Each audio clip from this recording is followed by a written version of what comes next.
Morning, guys. I am John Mooney. I'm the global brand creative director at ASOS. I've been at ASOS for 12 years.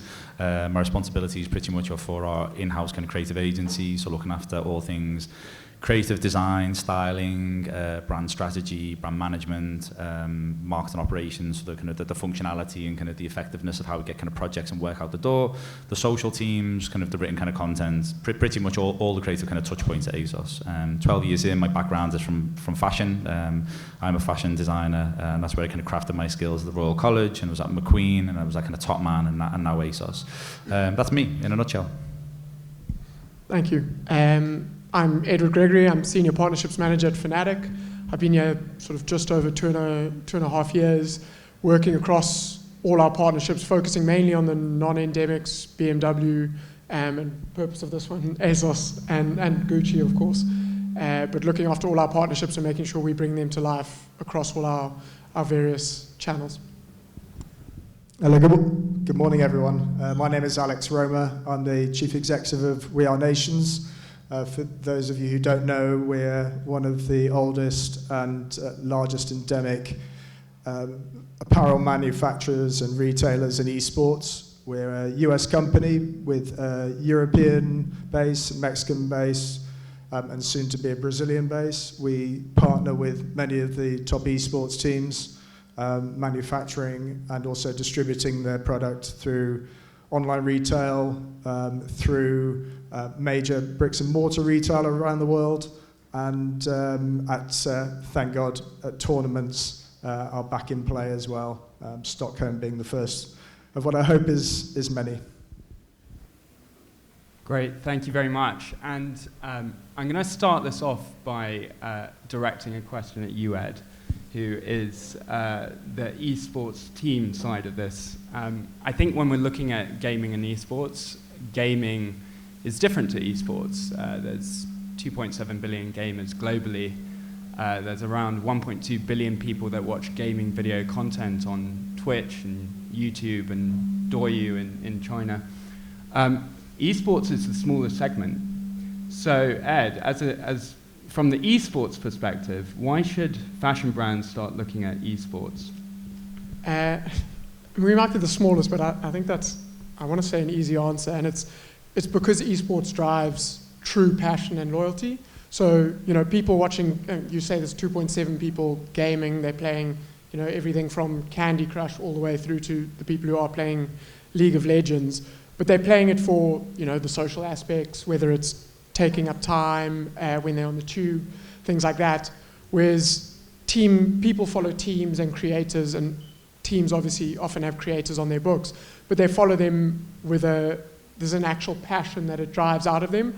So brands that are partnering with teams, whether you're partnering with a global team like Fnatic, who are trying to sort of make an impact everywhere around the globe, or you're partnering with teams that have focused specifically on regions, the fans that they are generating and the people that are logging in to watch their favorite team play or tuning into their favorite players streaming, they feel a real connection to them. So when brands are partnering with teams and partnering with these creators, they actually are sort of tapping into that loyalty and that blind passion.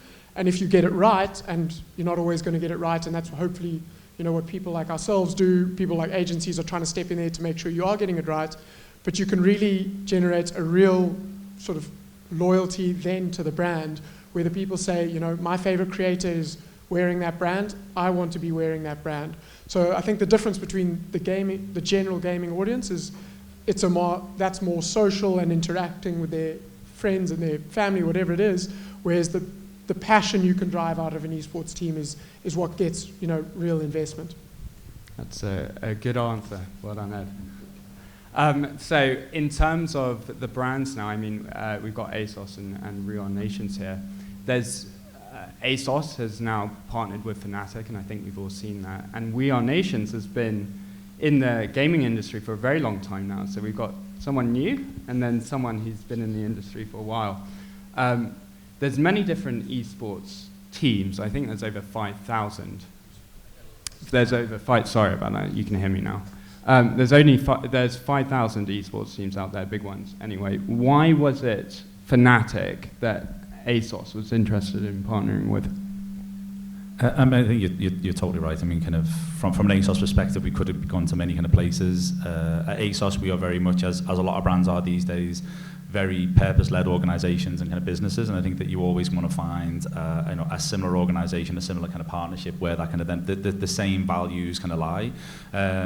We kind of scoped out kind of quite a few bits and kind of internally ourselves first, but I think that there's a definite kind of like linkage between ourselves and kind of the Fnatic team, and then kind of beyond into the esports teams and audience that kind of goes with it as well. I just felt like it was more authentic as a kind of combination of two organizations kind of working together. And then, as kind of Ed says, for us, this what we didn't want to be involved in was just the vacuous kind of world of kind of gaming, because actually that can be highly untangible, kind of really hard kind of to get any kind of linkage in for your kind of brand. But I think having an association with a brand that has similar kind of values, that then you can actually kind of channel our values through their kind of team, kind of what their kind of team stand for, being massive advocates for our kind of brand. That's actually what kind of brought us together, basically. And one for We Are Nations as well. You obviously partnered with a lot of teams, more than one. What's the reason for this? And are you trying to spread yourself across different markets? We started off making jerseys just like any other or many companies within this space. But we soon realized, especially as my background is in sports and my fellow founders, their background is in music merchandise, so we could bring almost a 360-degree solution to teams that were focused on what they do best, which is play esports. It's not as easy to make money from fashion products as people would like to think, but we have an enormous amount of expertise. So for us, the Nations brand is authentic. It is esports, but to try and set up a standalone brand is very, very challenging. So the logical marketing platform is the teams themselves. And funnily enough, what we found is that the consumers often have more than one team. So we did some research which would suggest nearly up to 80% either have more than one team or don't have a team at all. Because there's not the legacy of soccer or American football through parents and grandparents. Fans often follow a player, or of course, if they follow Dota and follow League of Legends, but their favorite team doesn't have one or the other, then they make a choice. There's lots of different reasons why fans buy product, and we found we can cross-market, cross-pollinate what we do, right from our team wear, right to our branded wear, and to our high-end fashion wear as well.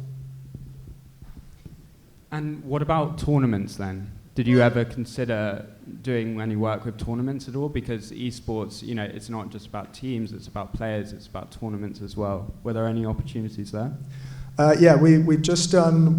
We do most of the major tournaments one way or the other. We've worked with Riot on the LCS and the LEC. We've just done our third Dota major in Stockholm, previously in Berlin and in London.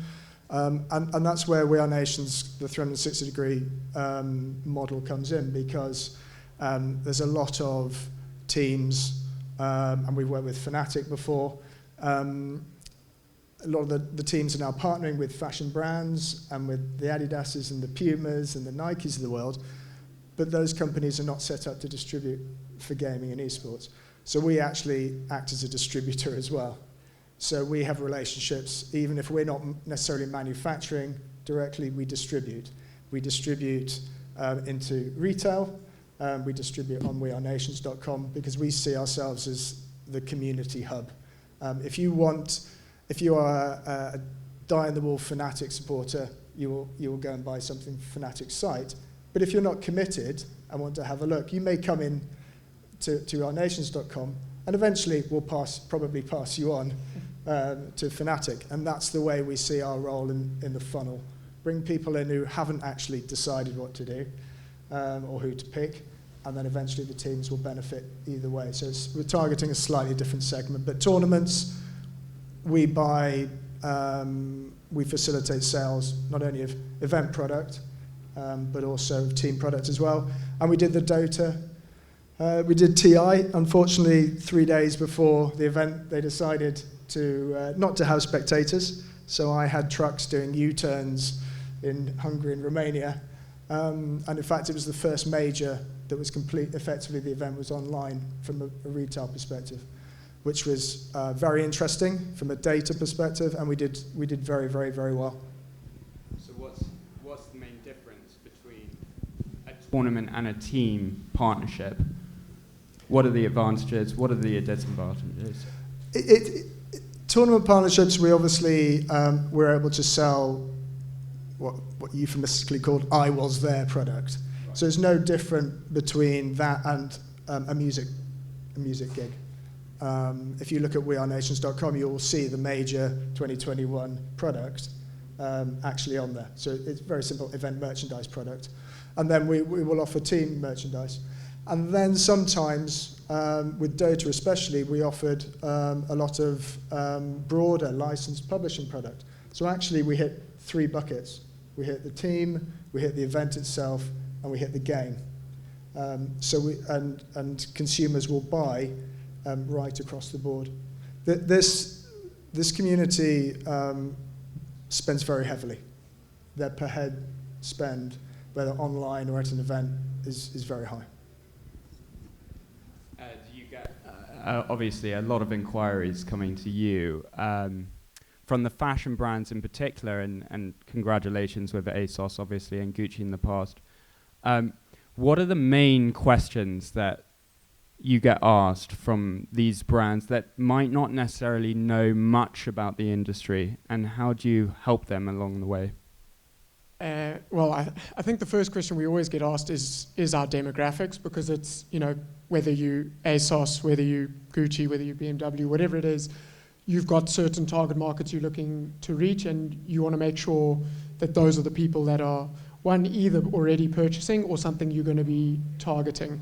And I think, John might step in a second, but, we probably do have a lot of crossover between ASOS and Fnatic already, but there's going to be people on both sides of the funnel that hopefully through our product being on ASOS, we can grow the brand awareness of Fnatic, and vice versa. On the Fnatic side, we can grow brand awareness for ASOS, and that's where we can generate revenue from them. So I think for us, the major thing is always going to be on who our market is, who we are speaking to, how we can leverage them. You talk about all the key KPIs of impressions and video views and things, because that's how you can showcase the market you are reaching out to.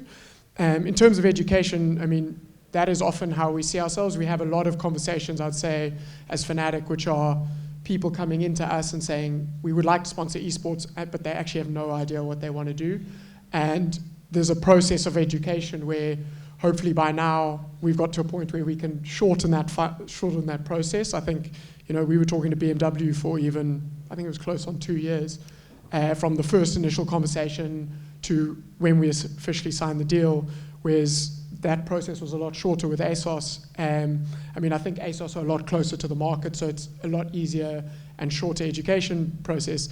But for us, we are happy to take that process as long or as short as it is, to make sure that when they're spending with us, that they feel that they are getting value for it, and we then reporting back on that, not only in your soft things like impressions and views, but we do brand consideration and preference scores amongst our Fnatic fans. We do that on a quarterly basis to prove that what we're doing is actually shifting the needle. I can't go into ASOS's books and say we've generated X amount for you, but we can go into Fnatic's fans and say, we've got you from, we had 20% in sisters and preferers of your brand, we're now at 35%, and we've only just done one campaign. How we can grow that over the portion or over the contract period, that is where we're going to prove our success, and hopefully at the end of the day, that's what moves the needle for them, and they see that. And Jamie, who's in the crowd from our BD department, that's his process is of educating them, showing them everything we do. Then it comes onto my side, and it's my turn to deliver on that. Well done, Jamie. Well educated. Go speak to Jamie if you've got some money. John, do you feel like you have a better understanding of the market now? And with that partnership, what are the goals that ASOS is trying to really do here?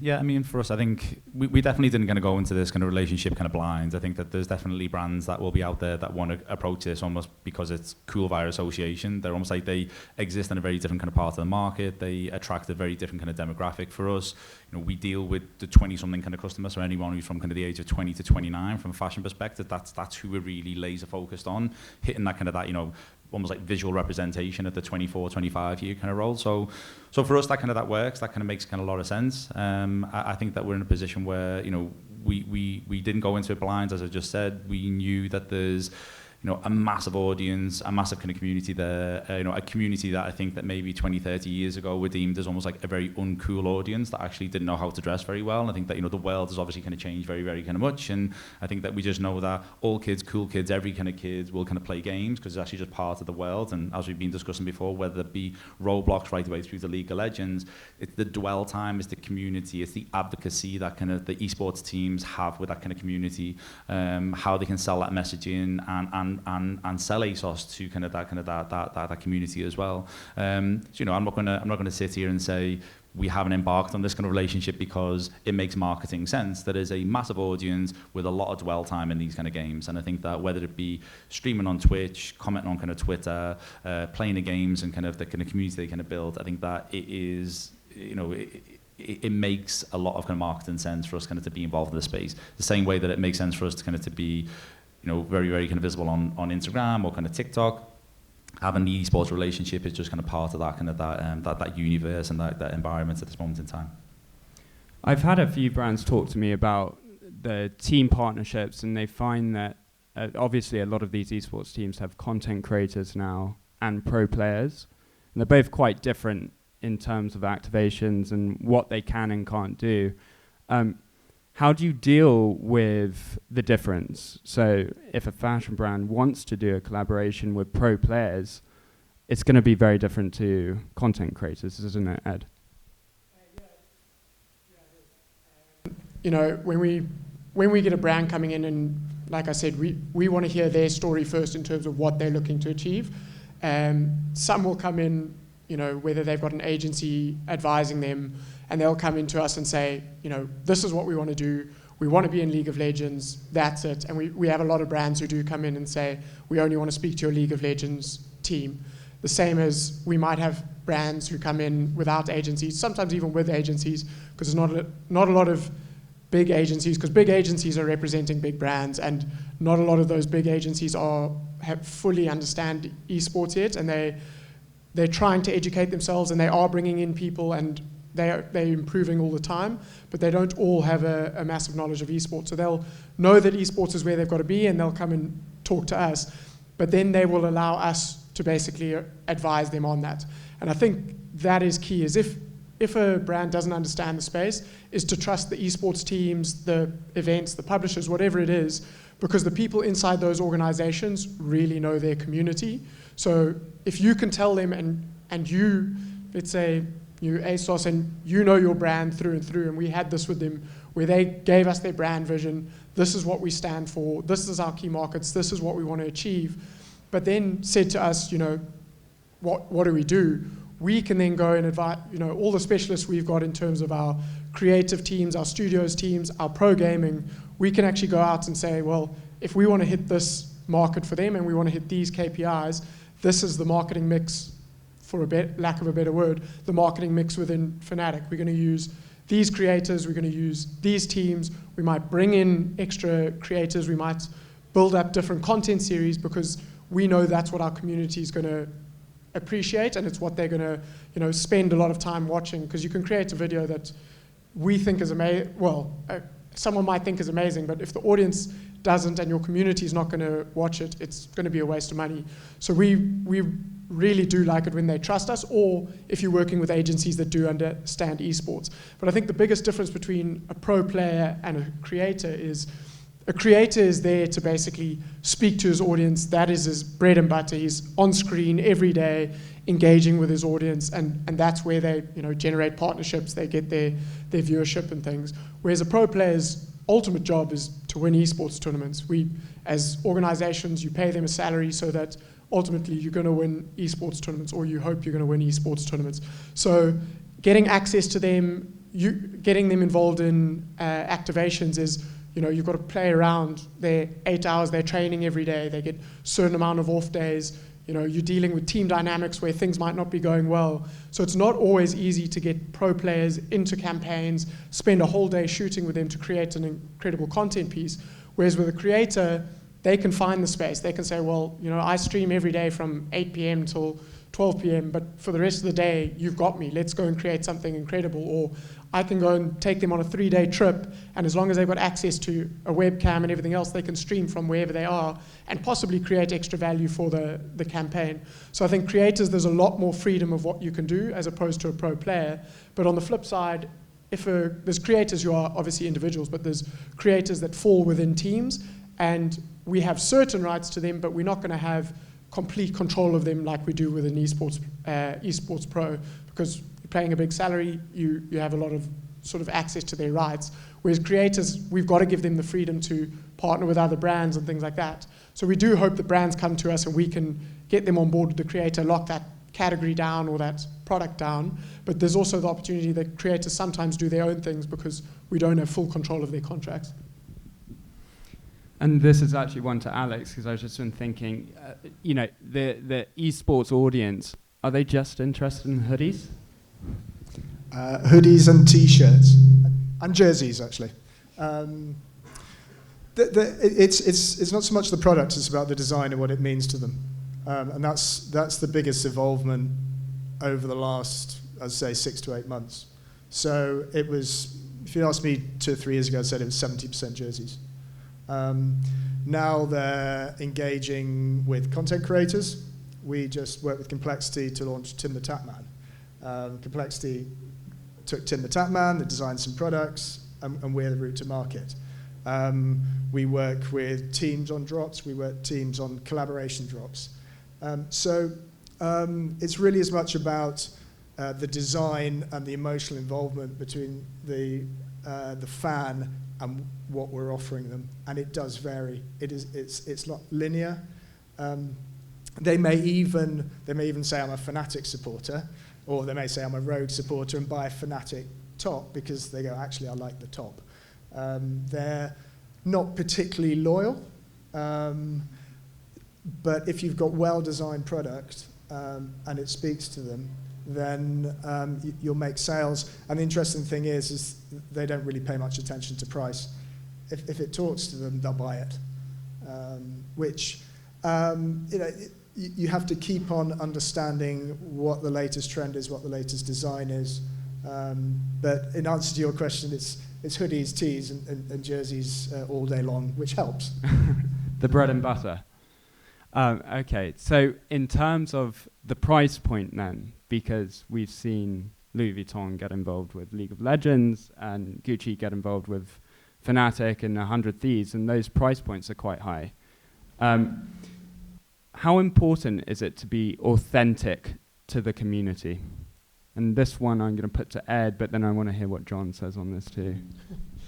It's very important. I think and I think probably everyone in this room who's involved with esports knows that if you're not authentic to this audience, they will either eat your brand up, they will destroy it on social media, that it's just not worth it.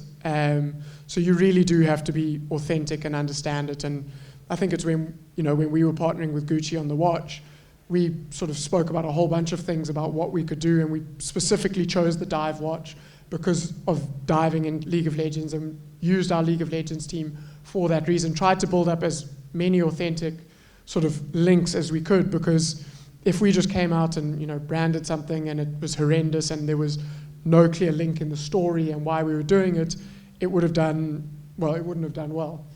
Because you're asking people to pay €1,500 for a watch. And obviously it's limited edition, so there's benefits of that, and you hope resale value and things like that down the line. But if we didn't do it for the right reasons or have the right reasons behind it, it would have flopped majorly.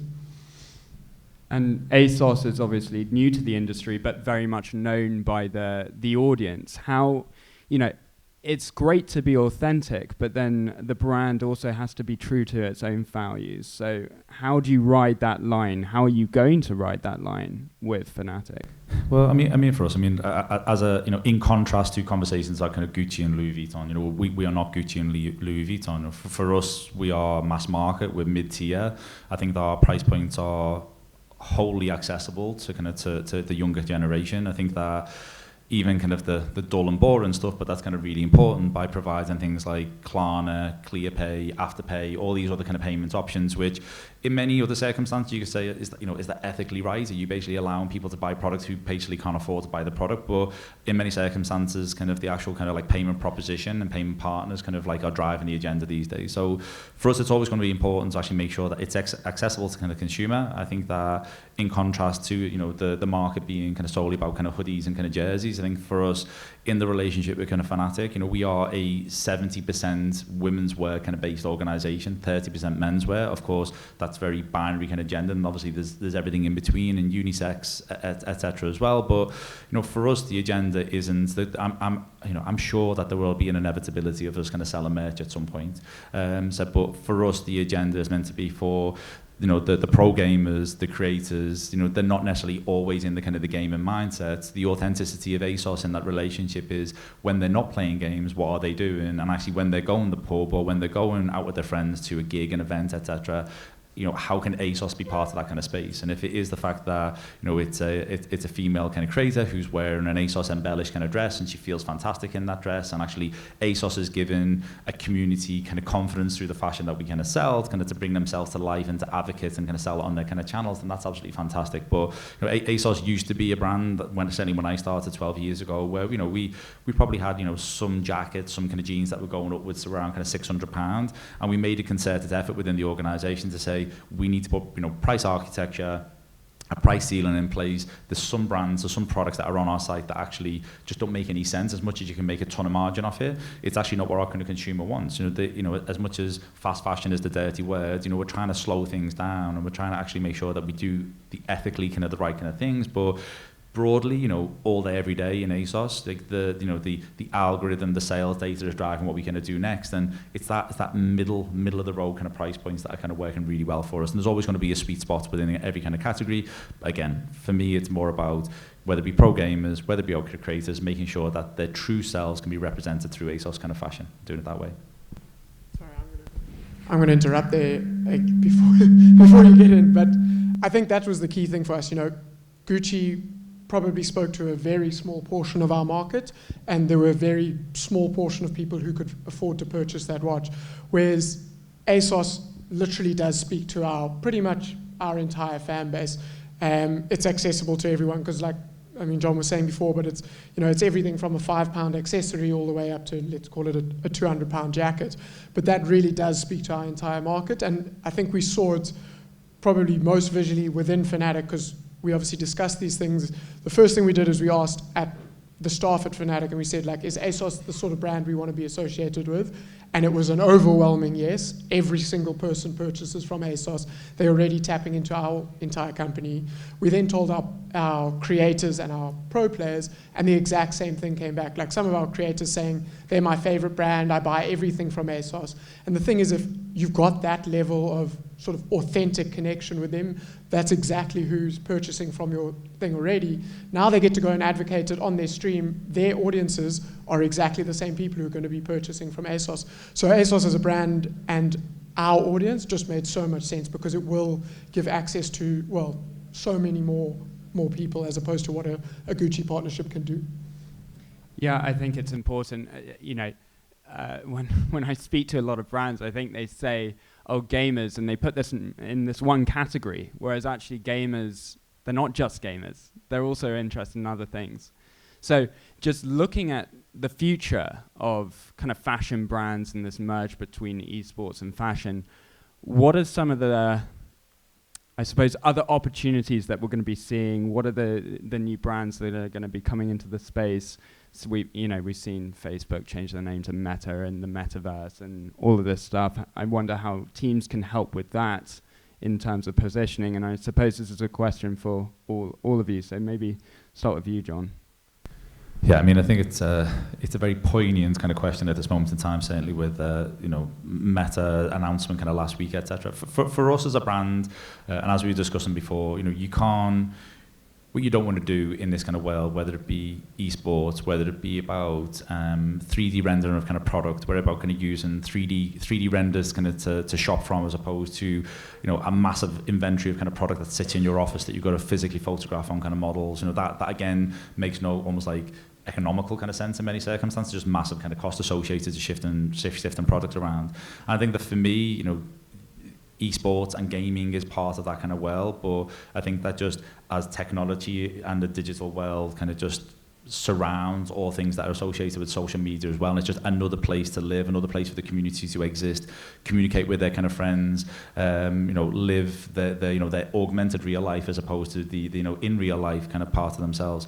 For me, it's just very interesting. I think that we can't be on the back foot and be in a position where we just wait for other brands to actually kind of go explore, trial and kind of test. We just got to be there at that leading edge and just kind of keep on kind of prodding and poking the conversation to see where we can kind of take it. And that is everything from product creation to product realization through to how you kind of shoot and bring your kind of campaigns to life, into in-game activations, in-game kind of mods, esports kind of relationships and partnerships, right the way through to NFTs and everything in that kind of world as well. It's you have unfortunately got to be kind of dabbling in a bit of all of it to actually kind of get your head around. Or we as an organization are a fashion-led business, and so in ASOS, it probably would make sense in the future for us to have almost, metaverse marketeers, because actually you need to understand everything that exists in that world, way beyond kind of just the simple but like very binary complexities of Instagram, because actually everyone on our team knows and understands how to do that. But even for us, kind of like Twitch is a new platform. It's like just understand how kind of Twitch works and how Twitch operates.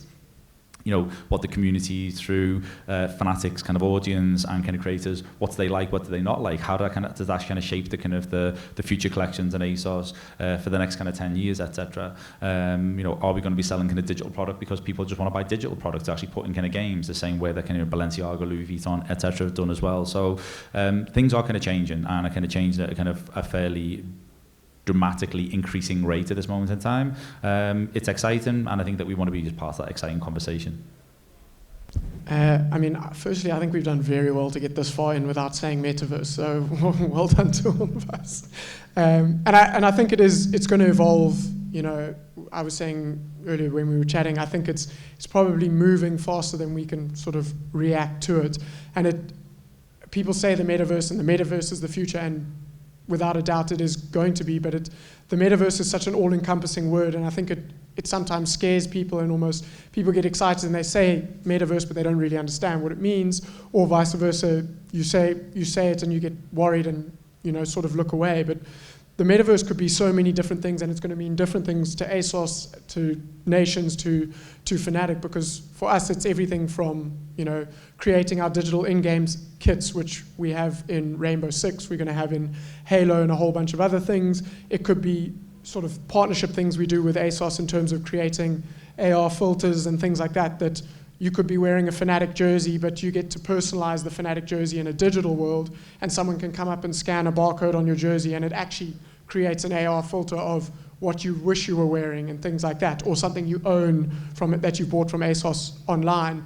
So I'm going to be honest and say I don't know what the answer is, but that as the metaverse world and how we portray that for brands, for our partners, is going to evolve massively over the next 2 years. Fnatic are investing massively in terms of the capabilities we have within our own teams to be able to sort of leverage it ourselves.